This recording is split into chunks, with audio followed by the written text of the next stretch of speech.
Hi everybody, welcome to 2 Off the First for today, October the 7th, 2022. I'm Ryan Ballingy. Good to have you here with us. You can get a hold of me on Twitter at Ryan Ballingy. We are presented by our friends at French Lick Resort. We have two stories for you today, as the name of the show implies. One is a continuation of yesterday's show related to the whole thing about LIV and the MENA Tour and world ranking points. And then we will actually get into some real tournament golf with the PGA Tour this week, the Shriners Children's Open. We'll go a little bit over what's happening in Spain with the Open de España and some interesting results yesterday on the LPGA from their event, the MENA Championship at the Satakoy Club. I hope I'm saying that right, in Northern California. So let's start with and primarily this is all about the fallout from the official World Golf Ranking saying that the LIV event this week and next week in Saudi Arabia will not get official World Golf Ranking points as they review the kind of means of this new quote-unquote strategic alliance with the MENA Tour, the Middle East and North Africa Tour, which has suddenly been thrust into the spotlight and probably a whole lot of negative press about what appears to be kind of a shell/sham with this tour as it looks to relaunch after effectively being a zombie tour for 2 years because of the COVID pandemic. Really no fault of their own, but they finished their 2020 season this year, and then they were going to have a 2022-2023 season. And with this new strategic alliance with the LIV Golf group, they have made all of the LIV players into MENA members, and they have made all of the LIV Invitational Series events this year, the three remaining, and the LIV Golf League events still somewhat TBD for next year as MENA events. And they've submitted that to the official World Golf Ranking. They said, here's our field for this week. Please give us points. Thank you. And the official World Golf Ranking said, whoa, whoa, whoa, whoa. This looks really similar to the LIV Golf field this week and next week. And you're calling it MENA Tour events. How is that possible? We're going to take some time to review this. In the meantime, we're just not going to be able to do it. We can't do this in 2 weeks. So no points for you for now. We'll see you in February the soonest we can give you points for a LIV Golf event. How's that sound? And obviously that upsets the folks at the MENA Tour, but that also specifically upsets the folks with LIV Golf who really can't do anything about it. It's not like they can just dole out points like shares or something. They can't do that. They don't have the authority to do that. So, and there would be no recognition of it anyway. So now you've got these events that are unfolding. You got the Bangkok, Thailand event, which started last night, middle of the night, East Coast time. And I woke up after falling asleep during Thursday Night Football to see something like 16,000 people were watching. So obviously, not a whole lot of people were watching on YouTube. It's really kind of hard for people in the United States to watch anything happening live in Asia. And so there really wasn't much of an audience for this event, so it seems. And of course, that could have gotten bigger. I went to bed. So I have no idea what the final number is. I'm not necessarily trying to indict that, but kind of hard to pay attention to LIV when it's happening in the middle of the night in the United States. In the meantime, David Spencer, who's the commissioner of the MENA Tour, which I also think is kind of interesting, a guy who's heading a tour in the Middle East and North Africa named David Spencer. But okay, we won't make fun of his name or his relationship to the MENA Tour. Nevertheless, he put out a statement in the middle of the night, again, about what has happened with the submission to the official World Golf Ranking and their response to it. And obviously, he's not very thrilled about it, but this is the first time I've ever heard from the MENA Tour at all. Any kind of media account, and I'm totally fine with that. I want their correspondence. But this is the first I've ever heard from David Spencer, so I don't really know anything about the guy, right? But here's what he says in part. We have had various communications with OWGR since submitting our 2022-2023 schedule, MENA Tour handbook, criteria, and our field ahead of our opening event of our new season, which tees off today. None of this communication pointed towards any technical reason for the LIV Golf Invitational Bangkok to be treated any differently to any MENA Tour event, every one of which has received OWGR points, presumably, since we were accepted into the OWGR framework in 2016. We have followed the OWGR guidelines for our 2022-23 season. Recently, there has been much talk in the golf world about limited field tournaments and 54-hole tournaments. For absolute clarity, the OWGR itself defines a limited field tournament as a tournament which has less than 30 qualified players. That is true. Furthermore, the MENA Tour has always had the OWGR's blessing to stage 54-hole tournaments. Also true, with a point-capped number. Now that has seemingly changed with the way the official World Golf Ranking now calculates field strength, but still 54-hole events have always had field caps. So Spencer's trying to give back to the OWGR, or I guess make public some of the realities of the OWGR. So he goes on to say, the OWGR states, the prime objective of the ranking is to maintain, review, update, administer, and promote the recognition of a system that fairly ranks the relative performance of golfers participating in the leading men's professional tournaments throughout the world, end quote. Clearly, the MENA Tour's first event of the 2022-23 season, the LIV Golf Invitational Bangkok, is one of those tournaments, and accordingly should be included in this week's OWGR events. Sidebar, it hasn't. Not including our event in this week's OWGR render the results and subsequent player movements inaccurate. Also not true. As per the OWGR guidelines, we will be lodging our field for the LIV Golf Invitational Jeddah prior to the deadline of October 12th. I also want to wish our 48 MENA members who are teeing off in Bangkok this morning all the very best for our first tournament of the 2022-23 season, and assure all of our members that we will continue to work tirelessly to resolve this situation with the OWGR. And there's a sentence at the end that's philosophical. So that's what we have here. We have in LIV and MENA a partnership that is upset that the OWGR told them, hey, you're basically copying and pasting fields from one tour to another.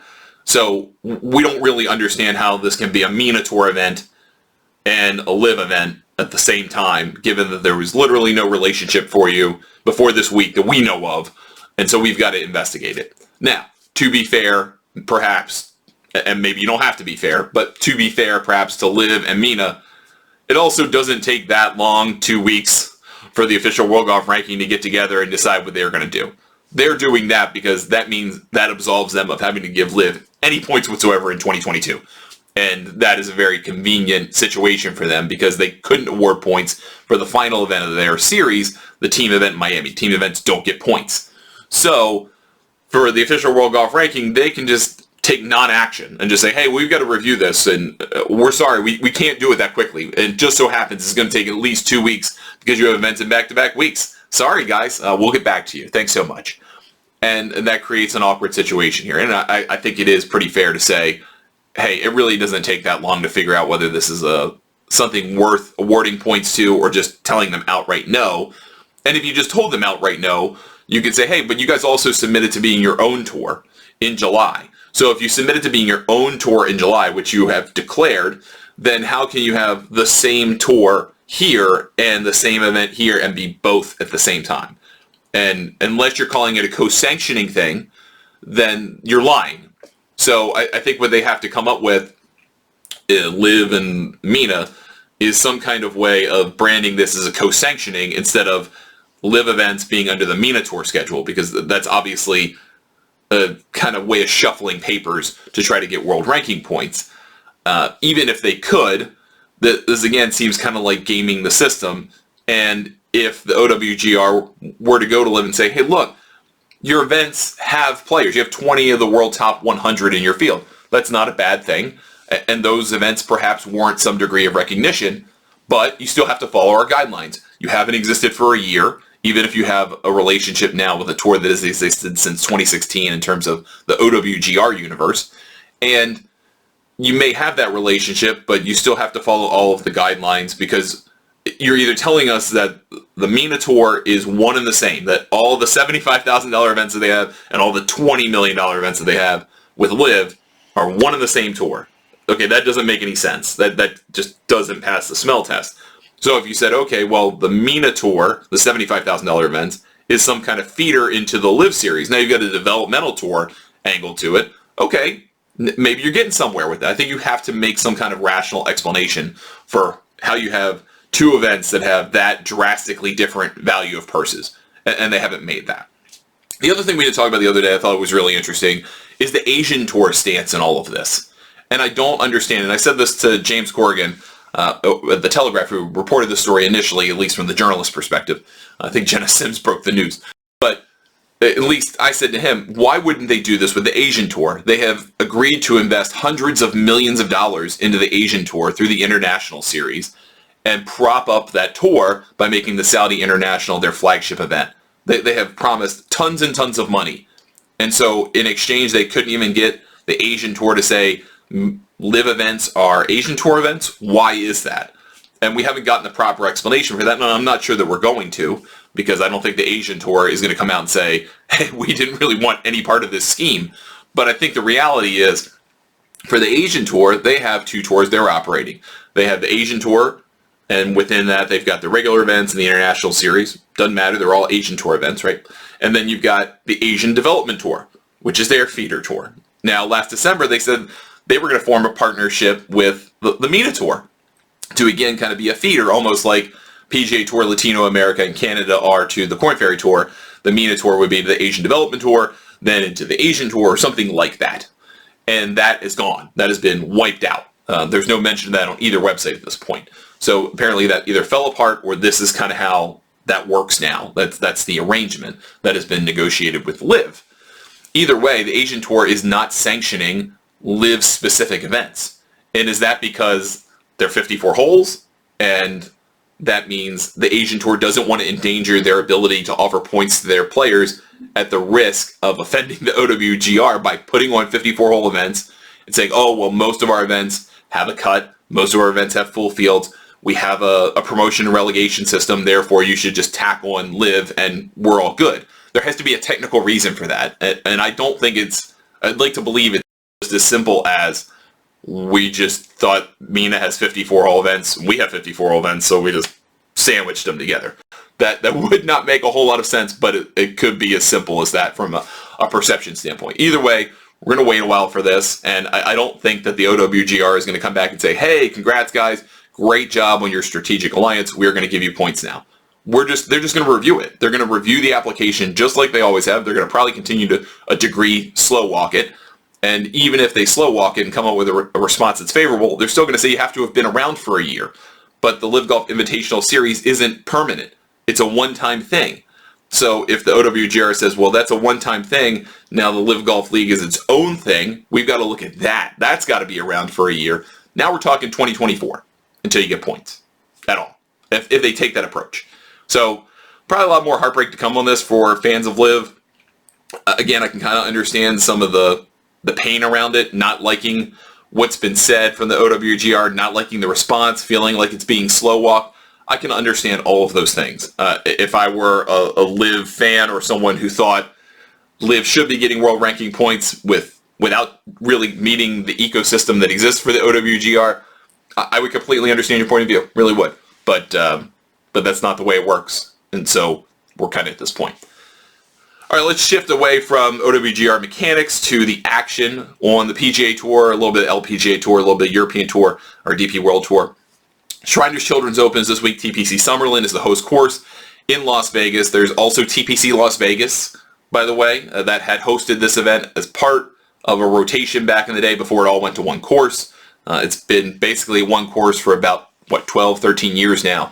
So this is the Summerlin course. Summerlin is technically in Las Vegas, even though Summerlin's kind of really its own thing, and then there's Henderson. But anyway, geography aside, host venue this week is a place where players can go pretty low. I mean, we've seen players get into the mid-20s under par. It's a pretty easy golf course if the wind doesn't pick up. There's really been 1 year in the last 6, 7 where that's actually happened. Patrick Cantlay won that year under difficult scoring conditions. This week, no such thing. Tom Hoge shot 8 under 63 in the first round. He leads by a shot over Maverick McNeely, who is a Vegas local, has never really done anything in this tournament, and Siwoo Kim on 7 under par, 64. We had some inkling Siwoo Kim was going to play well. We had some inkling Tom Hoge was going to play well. If you listen to my golf betting podcast, The Press, we tipped both of those guys more of a degree. Siwoo probably than Tom Hoge, but hey, Hoge got the job done, took the first round lead. And then you look at the guys at 6 under par. Tom Kim's right there, the guy we liked at the start of the week. 6 under par 65, along with Sam Ryder, Keith Mitchell, Will Gordon, Thomas Dietrich, defending champion Sungjae Im, Tyler Duncan, Seung Hyun. Those guys are all at 6 under par, and then you've got a whole list of people at 5 under par. And so I found really funny among the guys that are 5 under par is Patrick Rogers. And that's not funny, but one of the sports books, I believe it was BetMGM, but please don't hold me to that. I saw a screenshot of this, so I'm not 100% sure, on Twitter. But a lot of weeks just kind of explain gambling for maybe people who don't do it and don't care. They offer kind of what are called prop bets, like special bets, and they'll take certain players out of the field. So they'll say the winner of the tournament minus probably the two most likely players to win. So Sun J.M. and in this case it would have been Patrick Cantlay. But I think they made an error because they made a wager available that was who would win the event minus Sun J.M. and Patrick Rogers. And I saw that and thought, okay, well, I'm going to slam Patrick Cantlay then, because I would think he's going to win the tournament. He's playing great golf. He's kind of a stone cold killer. Maybe he would use that as a chip on the shoulder if it ever got back to him. Well, as it turns out, maybe that wasn't a total misprint. Maybe they really like Patrick Rogers this week in the sports books because he's -5 and he's just 3 out of the lead going into day 2, which is about to get underway here in Vegas. They're 3 hours behind. It's about almost 10 a.m. when we're recording this. So tee time start just around 7 a.m. and they'll be getting underway here pretty briefly. And Patrick Rogers kicks things off, actually. He's out there with Steven Yeager, who's on the other side of the golf course, but Rogers will be going off the first tee today. Max Homa shot a pretty good score. Not bad. Mito Pereira, who played in the President's Cup, -4. They're both -4 for the day. Chesson Hadley, a long shot that we talked about on the show, -4. And then for the record, Cantlay -4 and Cam Davis -4 as well. So a lot of players had good days yesterday. If you shot over par, you might as well just go home. There's no chance of you making the weekend unless you shoot 59 today. This is going to be a pretty deep tournament, it looks like, with perfect weather conditions in Vegas. I want to move briefly, very briefly, to the LPGA event out in California, just a little bit more west of where they are, Northern California, the MENA Championship. Lake Merced, which is undergoing a restoration project, is not hosting this year, so it's the Satakoy Club, which again I've never heard of, but it looks like it's a tremendous, tremendous golf course that is hosting Jody Ewart-Shadoff, one of the best, really short game players in the LPGA, and on a golf course that seems to require short game. Shot 8 under 64 to take the lead. She was playing out of her mind yesterday. Allison Lee, UCLA product, and Rushin Liu, 6 under par each. Talia Tidikal, who won a couple weeks ago, and Danielle Kang, who lost in that playoff to Talia, are both 5 under, along with Paula Rito, who won the CN Canadian Women's Open for her first LPGA Tour win just a few weeks ago. And that's a pretty decent lead at the top of the board. Annie Park, -4 USC product. Stephanie Meadow, -4. Gabby Lopez, who won recently. Lucy Lee, who's going to be on the LPGA next year. She is graduating from the Epson Tour. Remember, she was the youngest player ever in the U.S. Women's Open, like 11 years old. She is 4 under par, and she's making a stand here on the LPGA. So pretty cool to see. Good event. We'll get more of that today. That's out on the West Coast.